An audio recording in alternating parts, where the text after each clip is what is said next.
am Legendary Jerry, aka Big Jerry Clark. And this gentleman we have here, Jamie. Legend. We only have legends on this show. Right, that is true. This guy's the architect of the whole sound. I don't even want to pigeonhole him and just say the Cash Money sound, but he's the architect of the whole sound and the whole movement.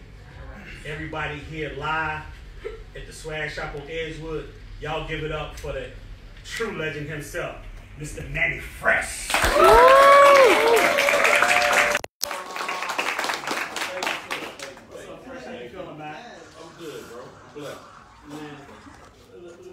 Let me say this, okay? I was talking to a well-known, world-renowned DJ, and he told me, he said, Jerry, when I do my sets, there are only a few producers that no matter where I go in the world, that I have to play one of their records. He said Puff, Dre, and Manny Fresh. Yeah.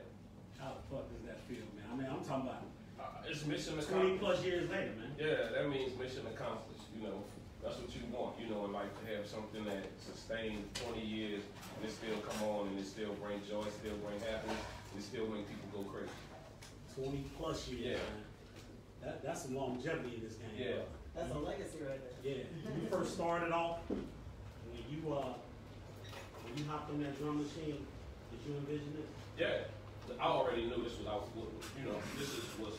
that's what for me, it was what I was gonna do. Nothing else in between. This is what I was gonna do. This was it. Yeah, this was it. Okay. Right. And what age was that? What? Somewhere around 10. My dad is a DJ. Well, my dad's a DJ. So I grew up around Marvin Gaye and everything, you know, and my dad was a street DJ. So I always got crazy songs and all of that kind of stuff, and you know, and everything that went along with DJing and all of that. Go ahead, Jen. I was gonna say, so you just grew up with the turntable, so it was just embedded in you. Yeah. Yeah.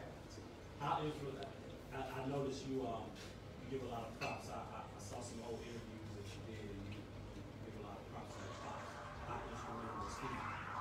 Very. You know, my dad saw it before I saw it. When everybody else was getting bikes for Christmas and all of that, I was turntable.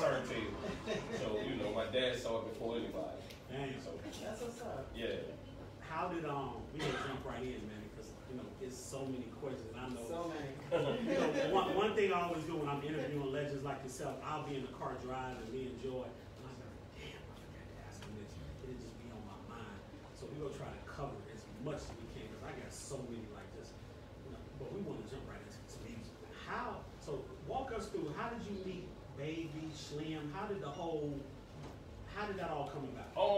Just from DJing in the city in New Orleans, and everybody used to kind of meet up at the same club that I was DJing at, and it was just, I had a friend that was kind of earlier artist that was on, his name was MC Heavy, big dude. He was one of the first artists that was on Cash Money, but he was also the MC at the club where I was DJing at. So it was just like, you know, Baby didn't want to meet you. I had already knew him from just like street ties from me DJing uptown, downtown. But I didn't know they was putting a record company together. You know, when we finally sat down and talked, it was like, hey man, we doing this record company, and you know, we trying to figure it out, and everything that we doing so far is just wrong. We just throwing money at it, and nothing is coming, you know, from it. And the first thing we did, it was a bounce song, and it jumped off for them. And they had knew like right around that time. What artist was that? It was this dude on Lil Slim. Okay. And right around that time, that was kind of the birth of bounce and twerk. So they just knew I had this new thing that everybody was checking out. It was like this shit that Manny Fresh is doing, this bounce thing, this twerk thing, the whole city is on it. So I was like, well, if y'all go this direction, it'll be our sound, and it'll be New Orleans. It'll be, you know, that's first before we copy anybody else's stuff. Let's establish what's us. And now it's the whole world. So. Yeah. So walk us through, like, so from that initial meeting to BG, Turk, Weezy, from all that, walk us through how all of it became this movement. I'm gonna say movement because that's what kind of the artist was handpicked. It was more of it was a connection, like everybody knew everybody. It was, you know, I knew Wayne's dad. Wayne's dad was like, he a young kid, he's smart as shit, trying to keep him off the streets. I know he changed that. He got killed, right? Yeah. Yeah. And so, of course, when I heard Wayne rap, I was like, oh yeah, he definitely in. He in. And Juvie, we was on our way on probably going to the office. I think that's what we was either coming to leave. Juvie was getting off the bus on his way to work. But I had knew him from my dad. My dad used to let Juvie get on the mic at his gigs. Wow. But I had already knew about Juvie. So put him on the spot, and I was just like, hey bro, rap some songs. Like let me hear some stuff. And he just kept going on and on and on and on and on. So I was like, okay, you win. You know what I'm saying? You win. BG was a young kid that grew up with Baby One, but he had this street appeal. Like, he just hung on the corner rapping, and all of the dudes that was in their neighborhood gravitated to him. They, he had this thing about, he had the streets, they gravitated to him. He polished it up, and I was like, yeah, you win. You We big too. Now, we had another artist that was a bounce artist, Magnolia Shaw. Magnolia Shaw, they had this song, right? She came with him. He never left. You know what I'm saying? He was like, y'all not gonna get rid of me. Came in by association. He came in by association. He was just like, nah, y'all gonna put me in this group. I'm not leaving. You know what I'm saying? So, and that was the birth of the Hot Boys. The Hot Boys was kind of together before we even branched off and started doing, everybody individually. But I was like, because y'all all got 4 different identities, I think we can make this all groups. We can make, like everybody can have their own identity, everybody can have their own thing. So we started out with the Big Timers. The Big Timers actually was the thing that got the deal, because that was already kind of popping. But lo and behold, Wayne, Juvie, and BG brought us into that rap world. Yeah. Like it was just like, oh, we really got some rappers. We got some dudes that can, some real lyricists. Yeah. So then, I do Juvie's album. His first one was Soldier Rags, and that went big in New Orleans. And New Orleans took just took like, wow, like this is us. This is, we arrived. Like we got our own sound. We got good music. We got all of it. Y'all had a whole movement. Yeah. So before we even did the record deal, we had a movement. We had a movement where we was already doing like 100, 200,000 out the trunk. Back in the Southwest wholesale day. Yeah. So so we was allowed to be a little cocky when Universal came. It was like, we really need y'all. You know what I'm saying? Yeah, we can stay independent. So if it's not a good deal, you know what I'm saying? But I was already educated to a lot of stuff from my dad. My dad was just always on keep the music. Yeah. No matter what happens. Because from what it sounds, you was A&R. I mean, you just went through each artist. So you was already technically A&R. Yeah, I picked the singles, every single that we ever had, pretty much everything. Like how we when albums was gonna drop, who was gonna be next, pretty much all of it. Like, but I had already had experience in making records before I even did Cash Money. I was making records in the early '80s. Oh. This nigga said the early '80s. Storytime legendary Jerry. We keep legends on the show, Manny Fresh. I mean, he was born with music in his blood. Damn right. It was destined. What was it like dealing with like all those personalities at the time? They were all young. Yeah, but I mean, just crazy as shit. Yeah. But the thing about it was, when you're young and you don't really have nothing, you're eager. Right. You know what I'm saying? And we had friendly competition. I think that's what made Cash Money stand out. The friendly competition. The competition of, if Juvie did something incredible, Wayne was like, I'm gonna kill him. I gotta go rewrite that. Yeah. I gotta go back and rewrite that and come back and smash it. That's what made it. So did they have like battles in the studio? Oh yeah, all the time. And if somebody didn't show up, man, it was a good day for somebody. So who I won't say who was the best, but who won most of the Wayne. First one there, last one to leave. You know that answer. Yeah. I mean, I just wanted to hear it. Yeah, first one there, last one to leave. Lil Wayne jumped out. Yeah. When did you know that? When did you know Wayne was like that? When did you know he was that? When he was like this. When he first got here, one of the stipulations his mama was on, she was big on, he couldn't curse. Wow. She was like, you can't curse. You can hang around this and all of that, but you can't curse. And just the creative way he did it without cursing, like that stood out. Most people didn't even miss it. Nobody even cared that he didn't curse. For years he could not curse on, and he didn't on none of those songs. But his verses still came off Like, you know what I'm saying? Real life lyrics. Yeah. And he always made it up. Like, first he started writing in his book. A little bit after that, it was just like, nah, I've been doing this long enough. Top of the dome. Wow. Yeah. That's incredible. Now, what wasn't such a friendly competition, from what I hear, you can correct me if I'm wrong, is the whole Cash Money, No Limit at that time. Yeah. So, as Cash Money is coming up, No Limit was already established in New Orleans. Yeah. Multiple platinum records, gold records. You got Master P, you got Baby and Slim. Did they ever come to you and say, hey man, you that hot nigga, you need to come fuck with us? Well, I was doing DJing for everybody. I even DJed a couple of parties for Master P before they even got on. You know what I'm saying? Yeah, he knew about me. Okay. So you know when they was doing certain, when they did the Bout It video, you know, this was before anybody even heard the song. There was a spot in New Orleans, the Riverboat Hallelujah, and I was DJing. I had sound. Yeah, it was really it's real shit. Yeah. So the crazy thing was I had to bring the sound, turntables, everything. I had to bring everything. You see what I'm saying? I brought everything. So there never was a point where Master P and the No Limit folk, they never never tried to pull you and say, Manny, come on, man. because this is what's so crazy. The beef, honestly, was Baby and him. It was never the artist. Some bullshit. Yeah, it was never, because we all grew up together. We all DJed. Did it start from some past street shit and just come up in the music shit? None of us will never know. That's what's so crazy. Because you got KL. Me and KL DJed in the same club growing up.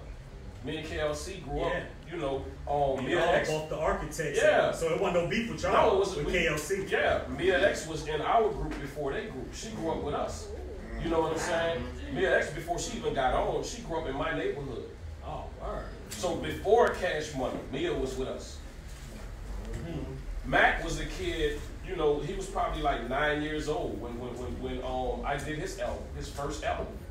And you know, you could research this. It was us on the street call. He had a song called I Need Wheels. Like, you know what I'm saying? He was probably, and I did it. And all of these kids was like, you know, so it was never no beef with the artist. It was just at the top. It was just at the top. Yeah. So they feel that beef down the line. Like, yeah, because you know when you want to be loyal to, you know, this is my guy. Like, you know what I'm saying? And what was so weird about it, it would be like, you know, if we had something going on and we saw each other, it would be this weird tension. But if nobody else was around, it was all good. You know what I'm saying? If I saw KL later on that night at a ballroom or something, we all good. You know, but it was understood that it was like, you know what, yeah, you got to keep up this little. Did it ever get physical? Oh yeah, it got crazy a lot of times. Sure it did. It got crazy a lot of times. Between the Cash Money crew and the No Limit crew. Yeah. You can say one was it. This town ain't big enough for the both. And you know, Cash Money, first generation Cash Money was just known for street artists. We had some real hood, real life killers. Yeah, some real like laid down dudes. It wasn't just rapping; they was like. But then I'm sure when we get Master P on the show, when he comes on, he's gonna say the same thing. Yeah, he has some real life. Yeah, killers. because that was the transition. You know, it was just like, listen, bro, come out the streets. This really don't make just as much money as that. So it's hard to tell somebody like, bro, you got 1 foot in and 1 foot out. You got to get all the way in, and it ain't gonna happen. A lot of cats didn't want to do that. They was like, nah, I want the safety of having the streets and. So, Slim, man, a lot of us, I know folks here in the audience, myself included, we rarely see Slim. We rarely hear from Slim. But Slim is the co-CEO, and from what I hear, he's very instrumental in the whole success of Cash Money. Explain to us that, I mean, like I said, we rarely see Slim. He's not on social media crazy. But even years before social media, we didn't see a lot from Slim. We didn't hear. How instrumental was he in that whole? Slim was more of a negotiator. You know, he was the dude that smoothed everything. When he came to the table to be universal, that's when Slim came. You sent Slim to go talk to your mom and they don't understand. Yeah, you know, your mom and them going, well, how much money is this shit going to be? Slim was the one. That's when you bring Slim. If my boys gonna be running with y'all, you like, man, let Slim go holler at. Compare Slim and Baby. I mean, we can see it from that, but being on the inside like yourself. This is how I like the. Yeah, how do you compare, contrast Slim and Baby? Baby is the seller. Baby can make you think that y'all down like 100 points. You know They what gonna I'm come saying? back and win. Yeah, and it's 2 seconds in the game, and we gonna come back and win. You know what I'm saying? He had a word with, like, yeah, he could sell a hook or some cat. You know what I'm saying? Just like, goddamn, bro, like, real shit. Like, he is the seller.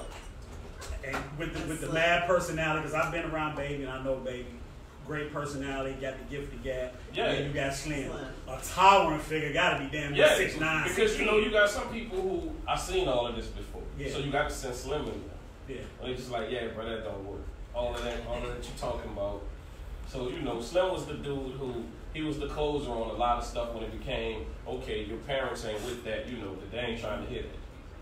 So when it came down to business within Cash Money, who would you rather have dealt with? Slim, by far. Really? Yeah, and and me and That's Baby was closer. like, you know what I'm saying? We was like this, but Slim by far. Because it's like this. I don't think real shit that Baby is a bad person. I just think that he does not understand that street rules don't apply to business. Yeah, Because street rules he don't come apply from- to he business. come from Yeah, that he come from street a street mentality. And he still carries that over Yeah. to business. And that could be a gift and a curse. Yeah, and it's just like, bro, we doing real business right now. We're not doing street stuff right now. Do you think that messed up a lot of deals and a lot of, Yeah, because it's like, Live with legendary Jerry. we got a live studio audience for some time. Yeah, we good to go, man. Let's rock and roll, baby. Let's rock and roll, man. Let's go. So go ahead, man. Hey, we cool, baby. This live with legendary Jerry. Sometime this is what it's like, man. You get a bunch of strong alpha males and alpha females in here. Yeah, man. Let's rock and roll, man. We good. Raymond, go over there, bro. Let's go. Hey, I do whatever you want me to do. Go over there, bro. yeah, let's rock it. Hey, man, this is y'all see what happened on Live with Legendary Jerry? Hey, everybody, give it up once again for Manny Fresh in this guest. That's what happens when you bring Nola here. Hey, that's Nola ATL. Hey, look, it's all love, though. It's all love. So let me ask you a question. And with the big timers being formed, and as you mentioned a minute ago, Wayne being that crazy lyricist. Did he write most of those lyrics on Big Time Project? Or that was No, I know he wrote a couple of songs for Baby, but You wrote all your own? Yeah, I wrote all my own songs. Y'all see this nigga write his own shit, produce the hits. God, that's what I'm talking about. DJ, just, I always wondered, I said, with that stable of Juvie, Wayne, Cass, Turk, with that pen, I always wondered now, and I couldn't wait to, and you just answered that. I was wondering if they ever write a lot of those. Well, the cool thing about Cash Money was this. When we was all in the studio, when all of us was in the studio, everybody contributed to the song. It was kind of like a Motown movie. Oh, good. You see what I'm saying? So we was writing a song, and somebody was stuck. Somebody always leaned in. Somebody always was like, bro, listen, I know how to finish this song. I got another hook for it. Which is what family is. Yeah, and I think that's what made the run so long. The run was so long because it was like, dude, if we was working on Wayne's album, it wasn't just Wayne. It was everybody. It was a collective. Everybody had to show up for Wayne's album. It couldn't just be Wayne in there. Whenever we was working on it, was the whole Cash Money family. You know what I'm saying? That's figure why out. music is so great, and you can hear it, no matter whose project you listen to, you can hear that y'all really, as a collective, really put y'all foot in those projects, man. Yeah. You can hear it because it's consistent hits, man. And Manny, for a label, a company that had that type of run, it's very rare, man. Yeah. You can tell from what you just said that all of y'all in there together, putting y'all all into it, y'all blood, sweat, tears, and putting y'all foot into the project. You can hear it, man. Yeah. You can And I mean, if you just do the homework at any successful label, there was always a whole bunch of people contributing to whether it was Bad Boy, whether it was Death Row, whether it was So Devil, exactly. Rough Riders. If you even a Bad Boy story, just a few glimpses of what you saw, and just like you said, the whole Death Row movement. it was so many people that, you know, that was in the studio, that was working that project going like, man, how do we get Dre to be this mega Dre? But when you got a bunch of people and everybody's on one accord, yeah, hits gonna come. So dialing back real quick to you mentioned the sound. So y'all had a unique sound. So how did the bounce sound come about? Like how did all of that even stem from? Well, the bounce sound was actually before Cash Money. Right. So that's why I want to step back to that.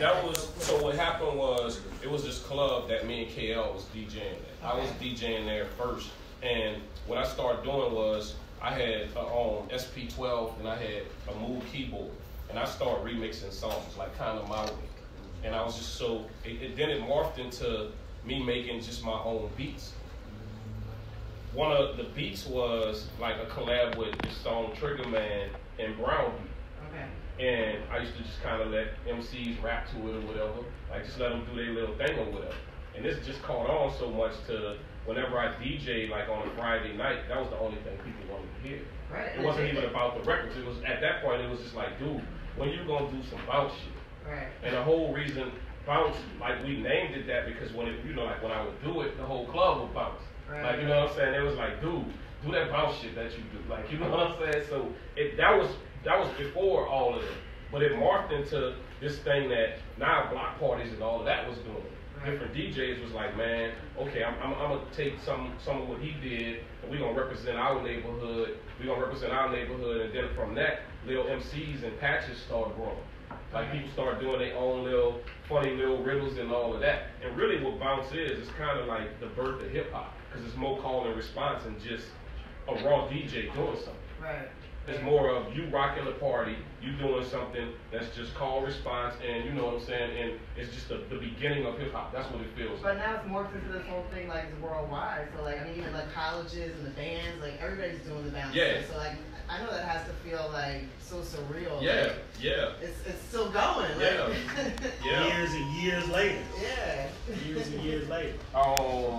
The crazy thing is there's so many people that, you know, like I guess when they come to New Orleans, they'll ask where it came from, and you know, and most people guide them this way. They're just like, that's right. Manny Fresh.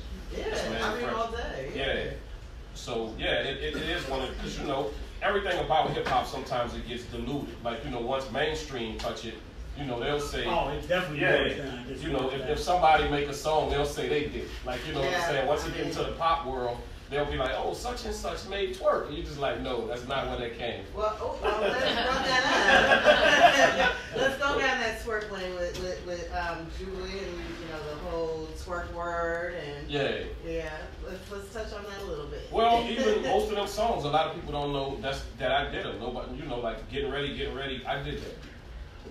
Like, you know what I'm saying? Mostly all of the old school bounce songs, you know, but it was just stuff that I was putting out there.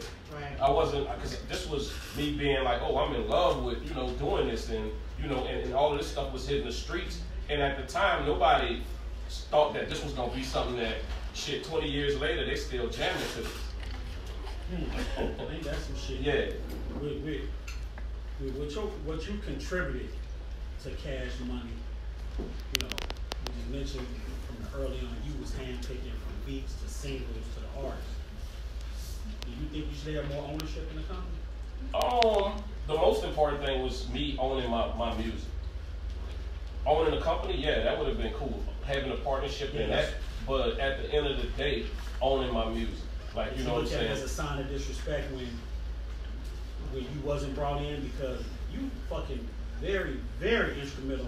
And we know that this is a producer-driven industry. Of course, but you know, when I left Cash Money, it was one of them deals where it was just like, okay, we could hold you up for forever.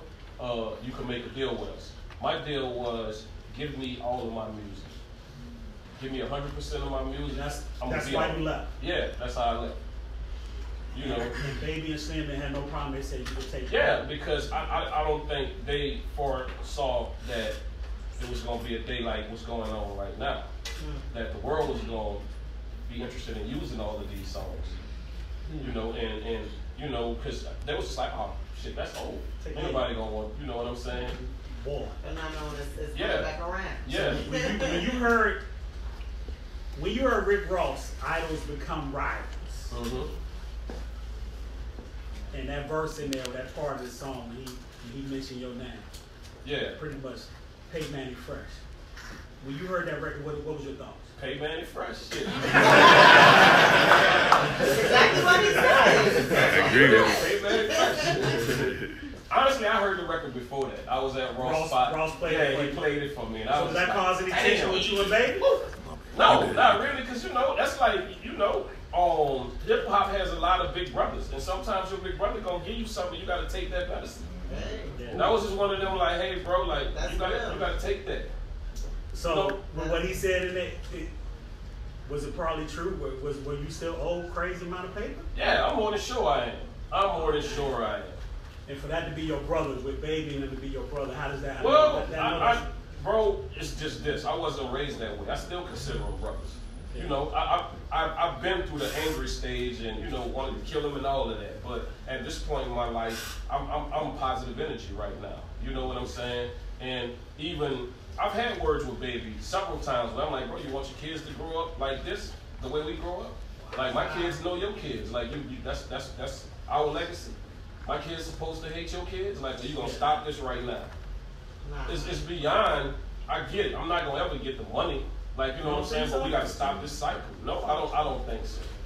With all that money they done made, which half a billion or more. You said made.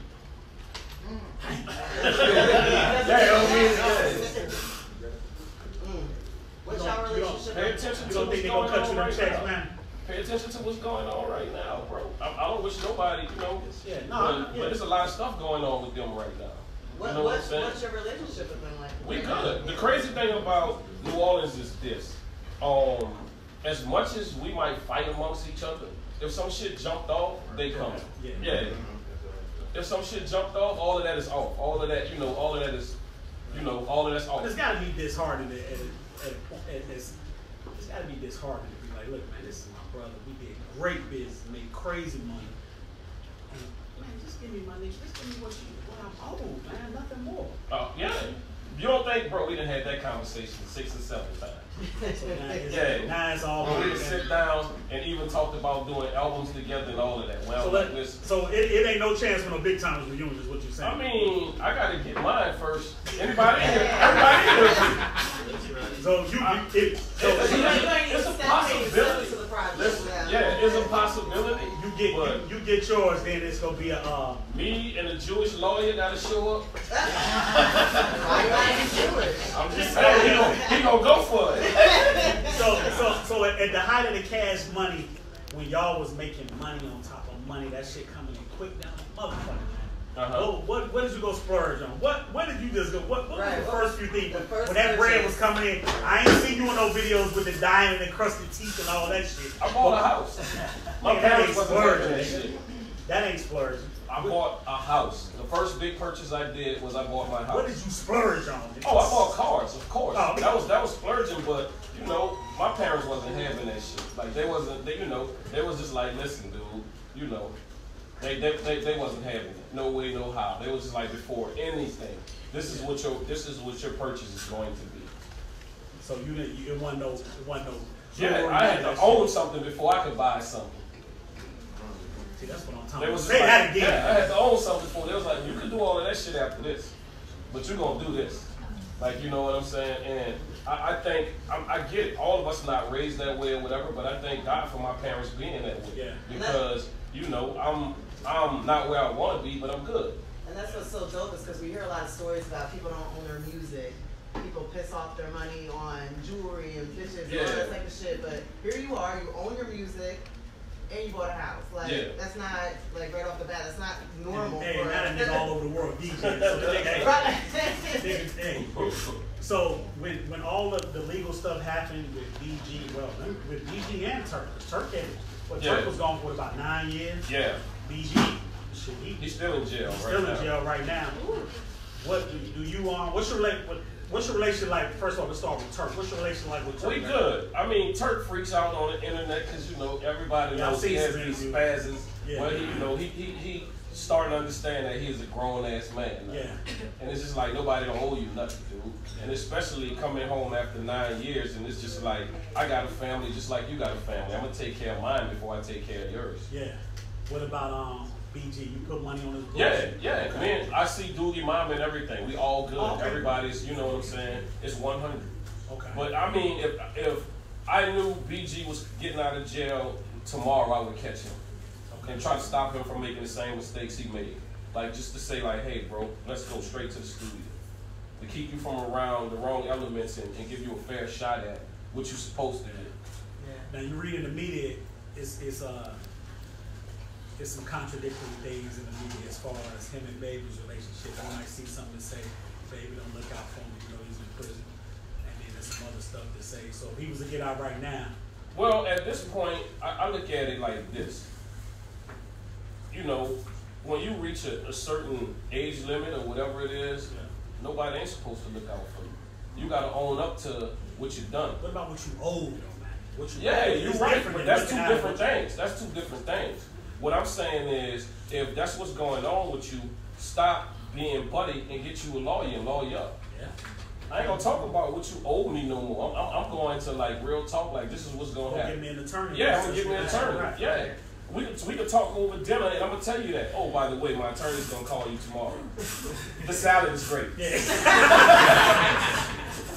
So I mean, as much as me as a fan, and you know, my first years in the music industry were in the early mid-90s, and even though being in the industry on the executive side, promotion side, or whatever, I was always a fan of Cash Money, and you know, from sitting here talking to you, I know that there's a slim to none chance of us seeing a Hot Boys reunion. I think Big Timers reunion. None of that. I honestly think it could happen, but the business got to be right. Yeah. That's what it really boils down to. The business got to be right. You know, I'm too grown to wait for somebody else to give me my money. You know, if you say it right now, we going on a tour, and I'm like, okay, this is what's gonna happen. You get yours, let me get mine, let BG get his, and no, it can't go through you, and I gotta count on you paying. Because the rumor is there's about to be a Cash Money too. You gonna be on that? Are you gonna be on that? Hey, if they got it right, I'm there. Hey, you heard that right here. I'm there. Right here live on Storytime with Legendary Jerry. If the money's right. Yeah. So, as a producer, which we said at the beginning, you were one of the greatest singers. The story isn't finished. But if there was a beat battle, what producer would you look at and be like, ah, shit, okay. Damn. That's a tough question. I got it. Who you think could give you that run with a beat battle? Shit. That one motherfucker. It's one motherfucker that you like, this motherfucker give me a run. Wow. Let me think about that. Because there's a lot of dope cats out there. Yeah. But, you know, I'm on volume. And you know, and it doesn't make me better than anybody else, but it's hard when it's just like, I'm like, well, goddamn, like, you gotta come with, you know, song after song after song. Like, you know what I'm saying? Who that producer, man? I don't know, bro. That one. You know. Okay. And I don't even mind saying this, you know, most people, you coming from the South, they already kind of gotta, you know, like we gotta, you know, they chip on the shoulder. And downplay us. Oh, all the time. But, all the time. You know, I go for when people say producers or whatever to me, and I would probably say Drake, you know, Dr. Dre. And let me tell you why I would say that. Because he came from that era of doing albums. Yeah. Whole albums. Whole albums. Yeah, and you know, and it's not to cut you off, but there's not too many producers that can do that. Yeah. Do a whole album. The shit jam. Yeah. And interludes, jam, and everything. I come from the era of doing albums. Yeah. You know what I'm saying? It's just like now it's producer driven where go see this guy. And I go see him, and get 4 fillers. And I'm not saying nothing is wrong with that, but I come from, dude, this is a catalog. Like, you know, this some James Brown shit. Or somebody go through your publishing and they just like, oh, you got 900 songs published. And I'm like, yeah. I'm like, cause shit, when we was working. We had the dream on the show on Storytime with Legendary Jerry before, and he said that a lot of the biggest records he's done, from Umbrella to other records, he's done in less than 30 minutes. Yeah. Quick. So these big records from Harvard Juvenile, Bling Bling, any of these records, you You turn that track out like that? Yeah, some of them have them like that. Some of them was longer than others. But you know, my whole style of producing was from a DJ aspect. So I didn't spend a lot of time on the song. Yeah. My thing was, I wanted the crowd to dance. I wanted people to enjoy themselves. I wanted to bring that fun element to it. Where it's just like, oh, it could be hood, but it could still be fun. Yeah. You know, and that was the whole, I guess that would be my producer style, this energy. Like, you know, and I was just like, shit, I always wanted the dance floor to be packed. Yeah. Not some shit where it's just like, oh, well, we could go listen to that. You know, and I think the right now is proof of that. Because they still play some of the records. You know what I'm saying? I'm a mid-40s man. And I hear bling bling, I lose my shit. Yeah. If you that's my shit. If you feel it as a DJ, and then it's all shit just going downhill, back that ass up.